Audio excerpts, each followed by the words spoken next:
muito constrangedora essa cena, né?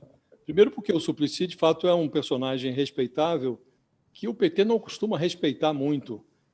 Trata o Suplicy como um personagem subalterno. Isso não é de agora, isso vem de muito tempo, né?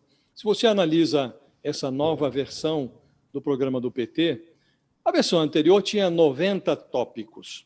Essa agora passou a ter mais de 120, se não me engano, 121 tópicos. Por que aumentou de 90 para 121?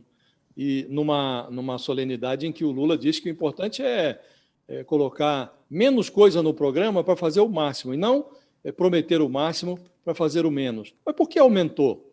Porque o PT deseja agradar todo mundo, a todos os setores, da esquerda à centro-direita.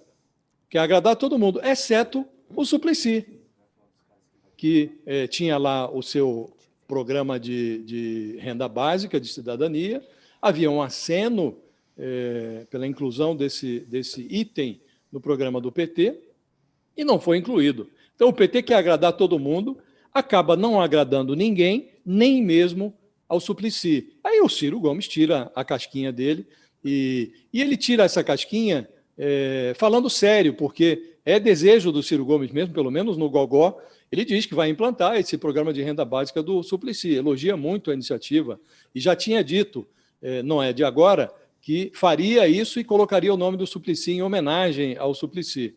Agora, se você analisa essa nova versão do programa do PT, nesse desejo de agradar a todo mundo, o PT faz várias concessões à conjuntura.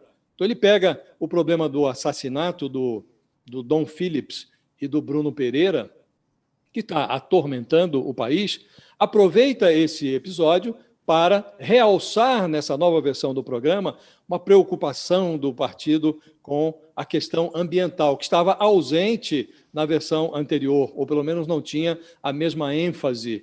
E também em relação a esse problema da fome, que está infelicitando, pesquisa recente demonstrou isso, alguma coisa como 33 milhões de brasileiros estão passando fome. Também o problema da fome foi mais realçado neste novo programa, nessa nova versão do programa do PT. E aí há a suavização da legislação trabalhista e há questões que o PT não explica adequadamente. O PT diz que vai combater os juros, vai implicar ali com a independência do Banco Central. Ocorre que tem uma lei que está aí em vigor e o Lula vai ter que conviver, pelo menos no primeiro ano do governo dele, se for eleito, com a atual diretoria do Banco Central, que está elevando os juros para controlar a inflação. O PT fala que vai estabelecer um novo marco fiscal, vai acabar com o teto de gastos, mas não diz o que vai colocar no lugar. Então, o PT diz muitas coisas, diz coisas definitivas, sem definir muito bem as coisas. Então, acaba não agradando ninguém. No afã de agradar a todo mundo, o partido acaba não agradando ninguém. Agora, todo mundo sabe que programa de governo anunciado durante a campanha não é levado a sério depois que o eleito toma posse. Então, isso daqui é para divertir a plateia durante a disputa eleitoral, e lá na frente o Lula vai fazer o que bem entender. E ele já disse que não precisa dar satisfação a ninguém, porque as pessoas já sabem o que ele fez no governo anterior. Ocorre que boa parte do que ele fez no governo anterior não foi boa coisa. Então, vamos ficar na dúvida, Fabíola. Vamos saber só o que vai ser feito se o Lula for eleito depois da eleição.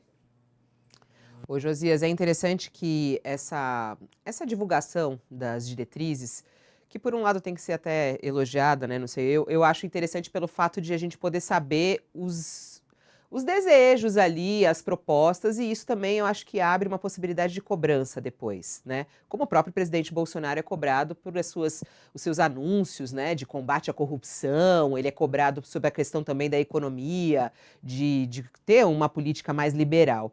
Então é interessante essa divulgação para que as pessoas saibam o que eles estão pretendendo fazer. Só que aí abre espaço, como você mesmo falou, para essas críticas, né? Tem uma crítica que eu achei muito interessante do Felipe Freitas, a gente já teve a oportunidade de entrevistá-lo aqui, ele é pesquisador na área de direito, de criminologia, de violência, e ele falou assim, olha, eu senti falta de questões importantes nesse programa.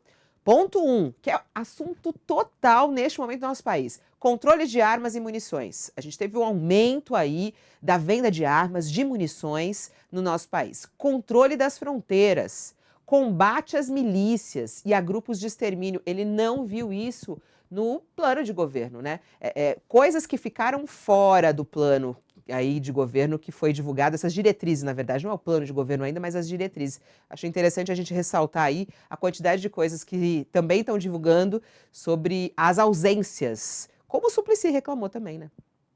Eu estava lendo o programa, Fabiola, e a esse respeito, é preciso fazer justiça, há ali uma menção, embora não mencione as milícias de maneira geral, como houve agora a preocupação de dar um realce à questão ambiental, então há sim, nessa nova versão do programa,